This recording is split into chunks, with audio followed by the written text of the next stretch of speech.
अब हम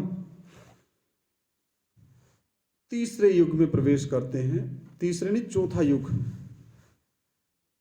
वायदे का युग आ गया। अब्राहम को अभी वायदा देके परमेश्वर बुलाएगा। पहला युग निष्कलंकता का युग, जब तक आदम ने पाप नहीं किया निष्कलंक रहा, और पाप किया तो निष्कलंकता का युग खत्म। विवेक का युग शुरू हुआ। विवेक का युग कब तक चला? जल प्रलय तक। उसके पश्चात मनुष्य शासन का युग चला। मनुष्य शासन का युग अब यहां खत्म। अब यहां वायदे का युग शुरू होगा, चौथा युग। कितने युग हो गए? निष्कलंकता का युग हो गया, विवेक का युग खत्म हो गया, मनुष्य शासन का हुआ। ये मैं मोटा मोटा बता रहा हूं, गहराई से सीखने में 40 दिन नहीं काम चलेगा, 2 महीने लगेंगे। मनुष्य शासन के बाद चौथा युग आया, अब वायदे का युग। अब वायदे के युग में हम प्रवेश करने जा रहे हैं, जो विश्वासियों का पिता है। Hallelujah, Abraham. आइए उत्पत्ति 12 अध्याय 1 से लेकर 3 तक पढ़ेंगे। तद यहोवा ने अब्राहम ਨੂੰ ਆਖਿਆ ਕਿ ਤੂੰ ਆਪਣੇ ਦੇਸ਼ ਤੋਂ ਔਰ ਆਪਣੇ ਸਾਕਾਂ ਤੋਂ ਔਰ ਆਪਣੇ ਪਿਤਾ ਦੇ ਘਰ ਤੋਂ ਉਸ ਦੇਸ਼ ਨੂੰ ਜੋ ਮੈਂ ਤੈਨੂੰ ਵਿਖਾਵਾਂਗਾ ਨਿਕਲ ਤੁਰ, ਅਤੇ ਮੈਂ ਤੈਨੂੰ ਇੱਕ ਵੱਡੀ ਕੌਮ ਬਣਾਵਾਂਗਾ ਔਰ ਮੈਂ ਤੈਨੂੰ ਅਸੀਸ ਦੇਵਾਂਗਾ ਔਰ ਮੈਂ ਤੇਰਾ ਨਾਮ ਵੱਡਾ ਕਰਾਂਗਾ ਔਰ ਤੂੰ ਬਰਕਤ ਦਾ ਕਾਰਨ ਹੋ। ਜੋ ਤੈਨੂੰ ਅਸੀਸ ਦਿੰਦੇ ਹਨ ਮੈਂ ਉਹਨਾਂ ਨੂੰ ਅਸੀਸ ਦੇਵਾਂਗਾ, ਅਤੇ ਜੋ ਤੈਨੂੰ ਤੁਛ ਜਾਣਦੇ ਹੈ ਮੈਂ ਉਹਨਾਂ ਨੂੰ ਸ਼ਰਾਪ ਦੇਵਾਂਗਾ, ਅਤੇ ਤੇਰੇ ਕਾਰਨ ਸ੍ਰਿਸ਼ਟੀ ਦੇ ਸਾਰੇ ਘਰਾਣੇ ਬਰਕਤ ਮੁਬਾਰਕ ਹੋਣਗੇ। यहोवा परमेश्वर ने अब्राहम से कहा, अब्राहम नहीं यह नाम है अब्राम, अब्राहम से कहा अपने देश। अब ध्यान रखना, यहां से बलिदान की भावना की परीक्षा होती है। अब्राहम को पहला हुक्म मिला अपने देश को छोड़ना है, दूसरा अपने कुटुंबियों को छोड़ना है, तीसरा अपने पिता के घर को छोड़ना है। परमेश्वर बुद्धि का ऐसा सोता है, पहले देश का नाम लिया, कहीं एकदम इसके ऊपर मिसाइल ना गिरे। हाय मेरा घर छुड़वा रहे हैं। परमेश्वर ने कहा पहले देश को छोड़, नंबर 2 पे क्या बोला? अपने कुटुंबियों को छोड़। जब तक अब्राहम तैयार हो गया था उसको सुनने के लिए, आगे और क्या छुड़वाएगा? तीसरे नंबर बोला अपने पिता के घर को छोड़कर। पिता को छोड़ने के लिए नहीं बोला, पिता के, बहुत गहराई है इसमें, बाद में अलग विषय में सीखेंगे। उस देश में चला जा जो मैं तुझे दिखाऊंगा, और मैं तुझसे एक बड़ी जाति बनाऊंगा और तुझे आशीष दूंगा और तेरा नाम महान करूंगा और तू आशीष का मूल होगा। जो तुझे आशीर्वाद दे उन्हें मैं आशीष दूंगा और जो तुझे कोसे उसे मैं श्राप दूंगा, और भूमंडल के सारे कुल तेरे द्वारा आशीष पाएंगे। हालेलुया। तो वायदा दे करके बुलाया। मेसोपोटामिया एक सभ्यता का नाम है, वो पाकिस्तान के इलाके में पड़ती है। वहां पे एक उर नामक देश था, उर नामक एक शहर का नाम या जो भी है वो था, उर से बुलाया उसको। तो अब्राहम ने उस आवाज के ऊपर विश्वास करके, उसको विश्वास था कि ये कोई आम आवाज नहीं है, ये किसी भूत प्रेत की, देवी देवता की, क्योंकि देवताओं की भी तो पूजा करने में इजरायली माहिर थे, नहीं थे? माहिर थे। अभी आगे आगे जब देखेंगे उत्पत्ति के बाद कितनी मूर्ति पूजा में गिरा इजराइल, यहूदी, तो उसको विश्वास था कि ये एकमात्र सच्चे परमेश्वर की आवाज है। अब हम 4 और 5 वचन पढ़ेंगे।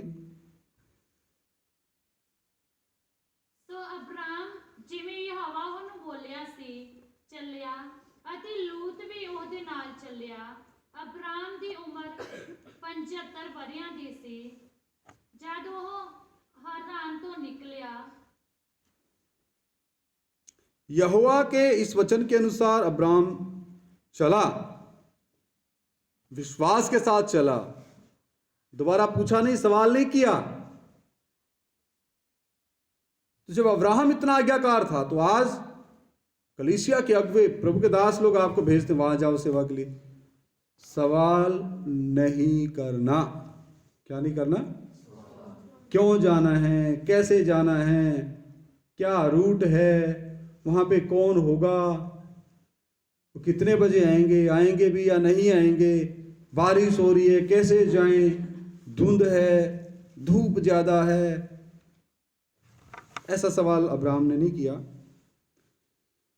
लूत भी उसके संग चला, ये भी आफत गले में डल गई। और जब अब्राहम हारान देश से निकला उस समय वह 75 वर्ष का था। ये भी ध्यान रखना, कितने का? 5 वचन भी पढ़े। ਤਾਂ ਅਬਰਾਮ ਸਰਾਈ ਆਪਣੀ ਪਤਨੀ ਨੂੰ ਔਰ ਲੂਤ ਆਪਣੇ ਭਤੀਜੇ ਨੂੰ ਔਰ ਉਹਨਾਂ ਦੇ ਸਭ ਧਨ ਨੂੰ ਜੋ ਉਹਨਾਂ ਨੇ ਇਕੱਠਾ ਕੀਤਾ ਔਰ ਉਹਨਾਂ ਜੀਵਾਂ ਨੂੰ ਜਿਨ੍ਹਾਂ ਨੂੰ ਉਹਨਾਂ ਨੇ ਹਾਰਾਨ ਵਿੱਚ ਪ੍ਰਾਪਤ ਕੀਤਾ ਸੀ ਲੈ ਕੇ ਕਨਾਨ ਦੇਸ਼ ਨੂੰ ਜਾਣ ਲਈ ਨਿਕਲ ਤੁਰਿਆ ਅਤੇ ਉਹ ਕਨਾਨ ਦੇਸ਼ ਵਿੱਚ ਆਏ। इस प्रकार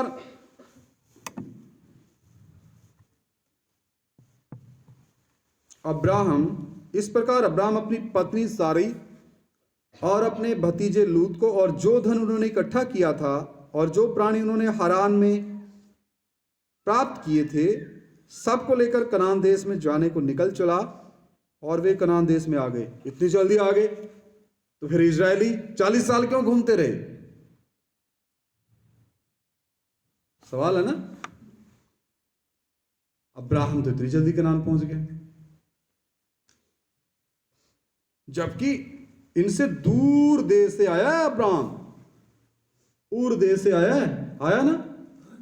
और वो मिस्र में थे उस समय इजरायली, बिल्कुल नजदीक थे। किसके? 20 से 22 दिन का रास्ता था मिस्र से लेके कनान, इजराइल तक पहुंचने का। और ये पाकिस्तान के नजदीक से निकला तो कितना दूर है? पाकिस्तान, अफगानिस्तान, उसके बाद उज्बेकिस्तान, किर्गिस्तान, है ना, कितने तान हैं। फिर मिस्र आता है, फिर मिस्र के ऊपर इजराइल आता है। तो अब्राहम पहले पहुंचा, फिर इजरायली ने 40 साल क्यों लगाए? वही बहुत बड़ा लंबा विषय। आप बोलोगे सारे लंबे विषय। हाँ जी, लंबे विषय हैं। यहाँ कोई ऐसा चूरण नहीं है जी, भभूत नहीं है वचन लो जी आ करो लो, पाइनएप्पल या एल्पन लीवल की टॉफी नहीं है। बहुत मेहनत करनी पड़ती है। हालेलुया। मल्ल युद्ध है ये। जब वचन लेते हैं बहुत समस्याओं का सामना करना पड़ता है। पका पकाया खाने में भी सुस्ती अगर आ रही है तो भाई बड़ा मुश्किल है। मुंह धो के आ जाओ बहन जी, जाइए आप भी, पीली जर्सी आप खड़े हो जाओ, आप हाँ मुंह धो के आओ, दोनों जाओ।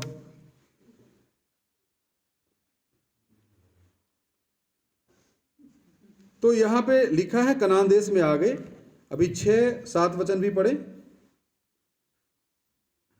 ਅਤੇ ਅਬਰਾਮ ਦੇਸ਼ ਦੇ ਵਿੱਚੋਂ ਦੀ ਸ਼ਕਮ ਦੀ ਥਾਈ ਅਰਥਾਤ ਮੋਰਾਹਾ ਦੇ ਬਲੂਤ ਥਾਈ ਲੰਘਿਆ ਅਤੇ ਕਨਾਨੀ ਅਜੇ ਉਸ ਦੇਸ਼ ਵਿੱਚ ਹੈ ਸਨ। उस देश के बीच से जाते हुए अब्राम शकेम में जहां मोरे का बांझ वृक्ष है पहुंचा। उस समय उस देश में कनानी लोग रहते थे। कनानी लोग रहते थे। हालेलुया। तो कनान देश है तो कनानी ही रहेंगे वह, मतलब वो कनान देश के रहने वाले कनानी। और कनान में ही परमेश्वर ने अब्राहम को जाने की आज्ञा दी। 7 वचन। ਤਦ ਯਹੋਵਾ ਨੇ ਅਬਰਾਮ ਨੂੰ ਦਰਸ਼ਨ ਦੇ ਕੇ ਆਖਿਆ ਕਿ ਤੇਰੀ ਅੰਸ਼ ਨੂੰ ਮੈਂ ਇਹ ਧਰਤੀ ਦੇਵਾਂਗਾ ਅਤੇ ਉਸ ਨੇ ਉੱਥੇ ਇੱਕ ਜਗਵੇਦੀ ਯਹੋਵਾ ਲਈ ਜਿਸ ਨੇ ਉਹਨੂੰ ਦਰਸ਼ਨ ਦਿੱਤਾ ਸੀ ਬਣਾਈ। हाँ, परमेश्वर ने दर्शन दिया अब्राहम को कि ये जो देश है कनान, हे अब्राहम मैं तेरे वंश को दूंगा, तुझे नहीं। किसको? अदोनीराम जडसन के जो वंशज हैं अभी म्यांमार देश में, देख लो कितने हैं, 50 लाख से ऊपर हो गए। वचन में लिखा ना, जब तक बीज भूमि में गिर के मर नहीं जाता वो फल नहीं लाता। बहुता फल नहीं लाता। तो हे अब्राहम, प्रतिज्ञा मैं आपसे पक्का कर रहा हूं, ये देश मैं तेरे वंश को दूंगा। फिर अब्राहम ने वहां क्या किया? एक वेदी बनाई। 8 वचन,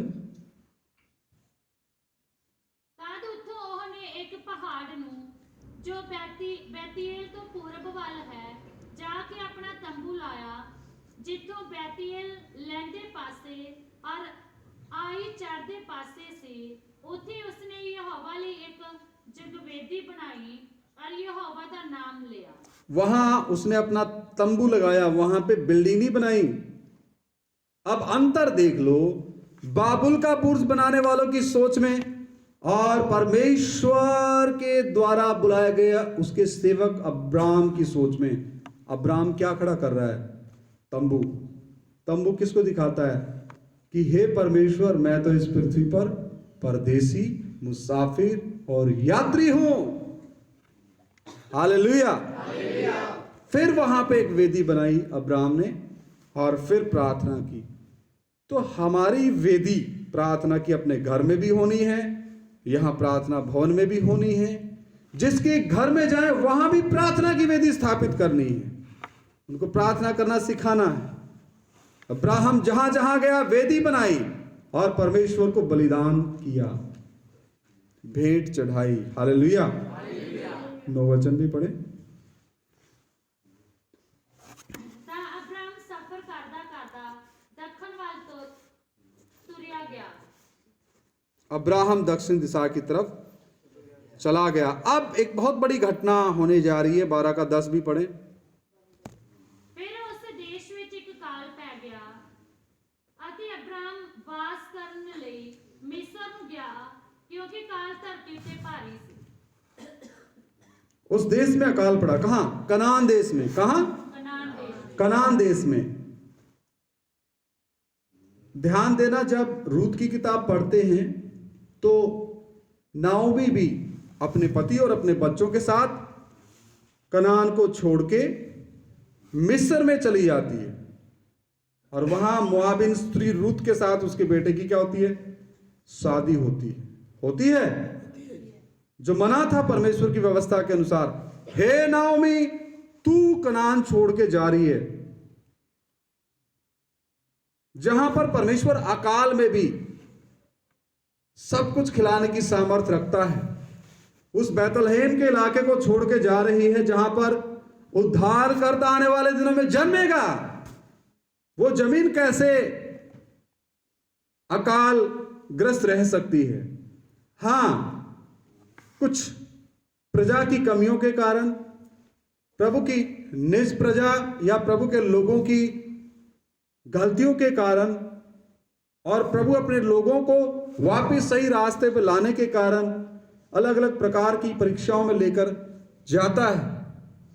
नाओमी ने नहीं समझा तो नाओमी को क्या भुगतना पड़ा? उसके पति की भी मृत्यु हुई, उसके दोनों बेटों की भी मृत्यु हुई। यहां पर अब्राहम एक गलती कर रहा है। कनान में अकाल पड़ा और इसलिए अब्राहम ने कनान को छोड़ा, मिस्र देश को चला गया कि वहां परदेसी होकर रहे, क्योंकि देश में भयंकर अकाल पड़ा था। एक इरादा इसका ठीक था। यहां कनान में अकाल है और परमेश्वर से इन्होंने अगुवाई नहीं पाया। अपने मन में, अपने जो आत्मा में दिया है, आत्मा में क्या है? 3 चीजें मैंने बताई, अंतर्ज्ञान, विवेक और संगति। किसके अंदर है? आत्मा में। तो अपने विवेक की आवाज को सुना होगा और कनान को छोड़ के मिस्र में गया। लेकिन एक इरादा इसका ठीक था, परदेसी रहूंगा, कुछ दिन रहूंगा वहां पे, वापिस मुझे यहीं आना है। कहां पर?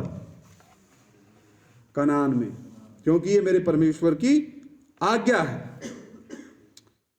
अब हम दो अकालों के बारे में देखेंगे। फिरौन के समय का अकाल, उत्पत्ति 41 बाप उसका 25 से लेकर 36। फिरौन के समय में भी एक अकाल आया। उत्पत्ति 41 41 25 आयत से लेकर 36, दो आयत पढ़ेंगे, 25-26, फिर हम उनका। यूसुफ ने फिरौन ਨੂੰ ਆਖਿਆ ਕਿ ਫਿਰੌਨ ਦਾ ਸੁਪਨਾ ਇੱਕੋ ਹੀ ਹੈ। एक मिनट पढ़े सिस्टर जी। उत्पत्ति 41 25 से। यूसुफ ने फिरौन ਨੂੰ ਆਖਿਆ ਕਿ ਫਿਰੌਨ ਦਾ ਸੁਪਨਾ ਇੱਕੋ ਹੀ ਹੈ। ਪਰਮੇਸ਼ਰ ਜੋ ਕੁਝ ਕਰਨ ਵਾਲਾ ਹੈ ਉਹ ਫਿਰੌਨ ਨੂੰ ਦੱਸਿਆ ਹੈ। ਇਹ 7 ਚੰਗੀਆਂ ਗਾਈਆਂ 7 ਬਰੇ ਹਨ ਅਤੇ ਇਹ 7 ਚੰਗੇ ਸਿੱਟੇ ਵੀ 7 ਬਰੇ ਹਨ। ਸੁਪਨਾ ਇੱਕੋ ਹੀ ਹੈ। तब यूसुफ ने फिरौन से कहा, फिरौन का स्वप्न एक ही है। परमेश्वर जो काम करना चाहता है उसको उसने फिरौन पर प्रकट किया है। वे 7 अच्छी गायें 7 वर्ष हैं। आप इस सपने को डिटेल में पढ़ना चाहते हैं जो फिरौन को स्वप्न आया, 41 अध्याय पूरा पढ़िए। हम मुख्य बातों को लेते हैं। 7 वर्ष है, स्वप्न एक ही है। फिर उनके पीछे जो दुर्बल और कुड़ोल गायें निकली और जो 7 छूछी और पुरवाई से मुरझाई हुई बालें निकाली, वे अकाल के 7 वर्ष होंगे। यहां पे देखो, एक जगह पे अच्छी गायें हैं, वो 7 वर्ष अच्छी फसल होगी, और एक जगह छूछी गायें हैं, मुरझाई हैं, वो अकाल के 7 वर्ष होंगे। हाँ जी, 28 और 29। ਇਹ ਉਹੀ ਹੀ ਗੱਲ ਹੈ ਜਿਹੜੀ ਮੈਂ ਫਿਰੌਨ ਨਾਲ ਕੀਤੀ। ਪਰਮੇਸ਼ਰ ਨੇ ਜੋ ਕੁਝ ਕਰਨ ਨੂੰ ਹੈ ਸੋ ਫਿਰੌਨ ਨੂੰ ਵਿਖਾਇਆ। यह वही बात है जो मैं फिरौन से कह चुका हूं। कौन बोला? यूसुफ। कि परमेश्वर जो काम करना चाहता है उसे उसने फिरौन को दिखाया। मतलब ये पक्का है, ये होगा ही होगा। हाँ जी। ਵੇਖੋ ਸਾਰੇ ਮਿਸਰ ਦੇਸ਼ ਵਿੱਚ 7 ਬਰੇ ਵੱਡੇ ਸ਼ੁਕਾਲ ਦੇ ਆਉਣ ਵਾਲੇ। हाँ जी, 7 वर्ष में बहुत अच्छा अन्न होगा। ਪਰ ਉਹਨਾਂ ਦੇ ਮਗਰੋਂ 7 ਬਰੇ ਕਾਲ ਦੇ ਚੜਨਗੇ जी ਅਤੇ ਮਿਸਰ ਦੇਸ਼ ਦਾ ਸਾਰਾ ਸੁਕਾਲ ਭੁੱਲ ਜਾਵੇਗਾ जी। ਅਤੇ ਉਹ ਕਾਲ ਇਸ ਦੇਸ਼ ਨੂੰ ਮੁਕਾ ਦੇਵੇਗਾ। वो 7 साल का जो अकाल आ रहा है इस देश में हाहाकार मचाएगा, तबाही मचाएगा। हाँ जी। और ਉਹ ਸੁਕਾਲ ਦੇਸ਼ ਵਿੱਚ ਉਸ ਆਉਣ ਵਾਲੇ ਕਾਲ ਦੇ ਕਾਰਨ ਮਾਲੂਮ ਨਾ ਹੋਵੇਗਾ क्योंकि वो बहुत ही भारा होवेगा। जो 7 साल पहले अच्छी उपज के थे और उसके बाद जो 7 साल का अकाल पड़ेगा, वो ऐसा अकाल होगा भयंकर कि आप जो 7 वर्ष जो अच्छी उपज हुई थी उसको भूल जाएंगे कि अच्छी उपज भी हमारे कभी हुई थी। हाँ जी। फिरौन ਨੂੰ ਸੁਪਨਾ ਦੋਹਰੀ ਵਾਰ ਇਸੇ ਲਈ ਵਿਖਾਇਆ ਗਿਆ ਹੈ ਪਰ ਇਹ ਗੱਲ ਪਰਮੇਸ਼ਰ ਵੱਲੋਂ ਪੱਕੀ ਹੈ। हाँ जी, ये परमेश्वर की तरफ से क्या है? पक्की बात है कि यह अकाल ले तो आना ही आना है। ਅਤੇ ਪਰਮੇਸ਼ਰ ਨੂੰ ਛੇਤੀ ਪੂਰਾ ਕਰੇਗਾ। पूरा वचन पढ़ा करो सिस्टर जी। हाँ, इसको परमेश्वर बहुत जल्द पूरा करने जा रहा है और इसमें कोई डाउट मत रखना, शक मत रखना। ये सपना परमेश्वर की तरफ से तय हो चुका है। 33 वचन। ਹੁਣ ਫਿਰੌਨ ਇੱਕ ਸਿਆਣੇ ਔਰ ਬੁੱਧੀਮਾਨ ਮਨੁੱਖ ਨੂੰ ਲੱਭੇ ਔਰ ਉਸ ਨੂੰ ਮਿਸਰ ਦੇਸ਼ ਦੇ ਉੱਤੇ ਉਠਾਵੇ। नहीं, अब फिरौन ऐसे सोने वाले को ढूंढे जो यहां पे प्रार्थना की वेदी में खराटे मार मार के सोए। ये हंसने वाली बात नहीं है, शैतान अंदर घुसा पड़ा है, ये हंसी वाली बात नहीं है। इस कलीसिया के लिए बहुत गंभीर बात है। और मैंने उसको बोला था वहां उसको बिठाइए, अभी तक क्यों नहीं गई वहां पे?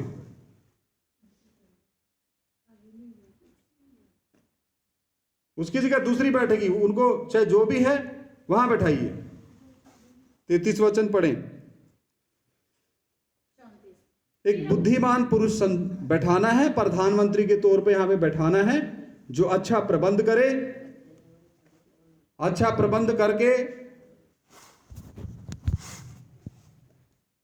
उस पहले 7 साल में जो अच्छी फसल होगी उसको हमने कैसे स्टोर करके रखना है, उसको प्रजा से कितना हिस्सा हमने लेना है और प्रजा को भी देना है कि वो प्रजा भूखी ना मरे। इस रीति से प्रबंध करने वाला एक ऐसा इंसान चाहिए, उसको प्रधानमंत्री का दर्जा दिया जाएगा। और यूसुफ फिरौन को यह सलाह दे रहा है। हाँ जी, आगे। फिरौन यूं करे कि इस देश उते मूसाला ਨੂੰ ਮੁਕਰਰ ਕਰੇ ਸੋ ਉਹ ਪੰਜਾਵਾਂ ਹਿੱਸਾ ਮਿਸਰ ਦੀ ਧਰਤੀ ਦਾ ਇਹਨਾਂ ਸੁਕਾਲ ਦੇ 7 ਵਰਿਆਂ ਵਿੱਚ ਲਿਆ ਕਰੇ। फिरौन यह करे कि देश पर अधिकारियों को नियुक्त करे और जब तक सुकाल के 7 वर्ष रहे तब तक वह मिस्र देश की उपज का पचमांश लिया करे, 5वां हिस्सा लेना है। हालेलुया। और वे इन अच्छे वर्षों में सब प्रकार की भोजन वस्तु इकट्ठा करें और नगर नगर में भंडार घर भोजन के लिए फिरौन के वश में करके उसकी रक्षा करें। कौन? वो अधिकारी जो एक से अधिक होंगे, जिनके ऊपर एक होगा वो प्रधानमंत्री होगा। वो नगर नगर में जैसे अभी एफसीआई के गोदाम हैं ऐसे वो स्टोर बनाएं और उनके ऊपर नियंत्रण रखें, कोई उनको लूट के ना ले जा सके, क्योंकि उनका उपयोग आने वाले 7 जो अकाल के वर्ष होंगे उनमें किया जाएगा। वह भोजन वस्तु अकाल के उन 7 वर्षों के लिए जो मिस्र देश में आएंगे देश के भोजन के लिए रखी रहे, जिससे देश का उस अकाल से सत्यानाश ना हो। हालेलुया। तो ये सलाह किसने दी? खर्राटे मारने वाले यूसुफ ने। उसने दी? उससे पहले कीमत दी है उसने, जेल में से निकाल के लाए हैं उसको।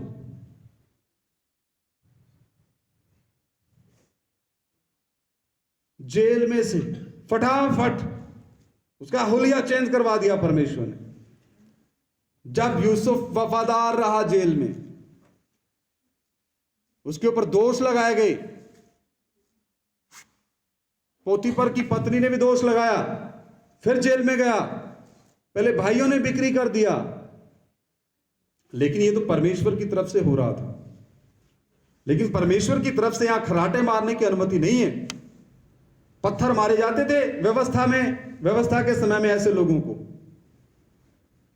पत्थर मार मार के मार दिया जाता था। और पत्थर मारने की जरूरत ही नहीं है, वो पवित्र स्थान में घुसने से पहले ही मर जाता था। पढ़ के देखो वचन, कूच की किताब, लेविया, गिनती, व्यवस्था सार, मिलाप वाले तंबू की विधि। कितनी महामारी से मर गए लोग, जिनको जो सेवा करने की आज्ञा नहीं थी वो सेवा करने लगे, वो खत्म हो गए, चाहे वो हारून के बच्चे क्यों ना हो। और वचन कहता है एली के बच्चे लुच्चे थे।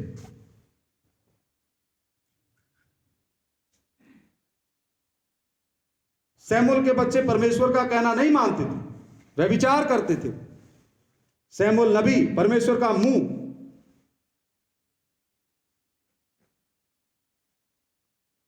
प्रार्थना में आके सोना दुष्ट शक्तियों को अंदर लेके चलना है।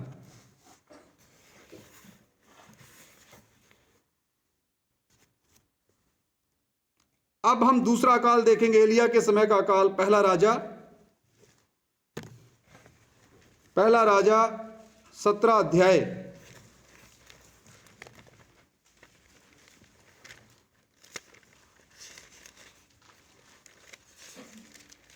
एक वचन से पढ़ना शुरू करें, एक वचन पढ़ के रुक जाएं। ਤਾਂ ਏਲੀਆ ਤਿਸਬੀ ਨੇ ਜੋ ਗਿਲਗਾਦ ਦੇ ਵਾਸੀਆਂ ਵਿੱਚੋਂ ਸੀ ਆਹਾਬ ਨੂੰ ਆਖਿਆ, ਭਾਈ ਜਿਉਂਦੇ ਯਹੋਵਾ ਪਰ ਇਸਰਾਇਲ ਦੇ ਪਰਮੇਸ਼ਰ ਦੀ ਸੌਂ ਜਿਹਦੇ ਅੱਗੇ ਮੈਂ ਖੜਾ ਹਾਂ, ਇਹਨਾਂ ਵਰਿਆਂ ਵਿੱਚ ਮੇਰੇ ਵਚਨ ਤੋਂ ਬਿਨਾ ਨਾ ਤਰੇਲ ਪਵੇਗੀ ਨਾ ਮੀਂਹ। तिस्बी तिस्बी एलिया पहाड़ी इलाके में रहने वाला एलिया नबी है, जो गिलाद के परदेशियों में से था। इसकी भी आदत क्या है? यह अपने जीवन को परदेसी, मुसाफिर और यात्री के तौर पे जीता है। जैसा अब्राहम की हमने आदत देखी। अब्राहम ने कनान में प्रवेश करने के बाद भी क्या खड़ा किया? क्या खड़ा किया? तंबू। ध्यान रखना, कोठी नहीं बनाई। और अभी हम कोठी बना रहे हैं, वो परमेश्वर की सेवा के लिए अर्पित है। किसी भी चीज के ऊपर मन नहीं आना, किसी का, किसी भी चीज के ऊपर मन नहीं आना।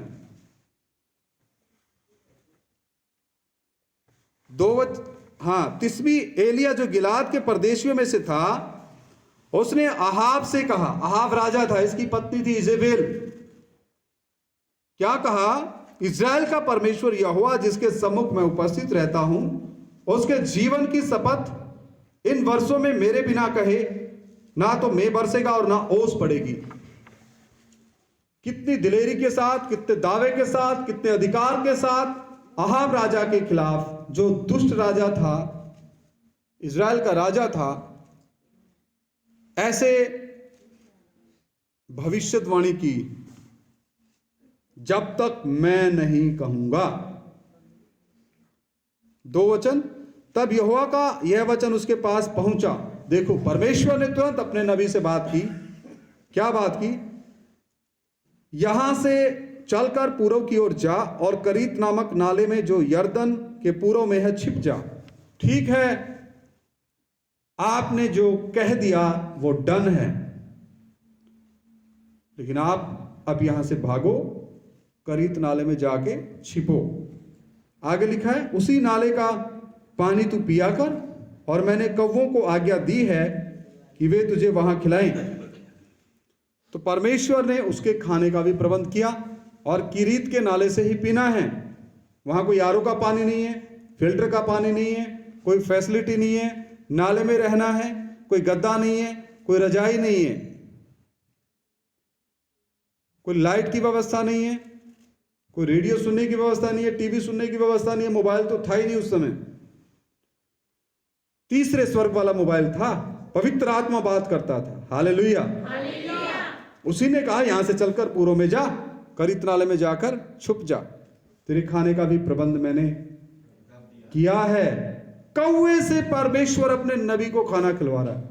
तो आप आज किस चिंता में पड़े हैं?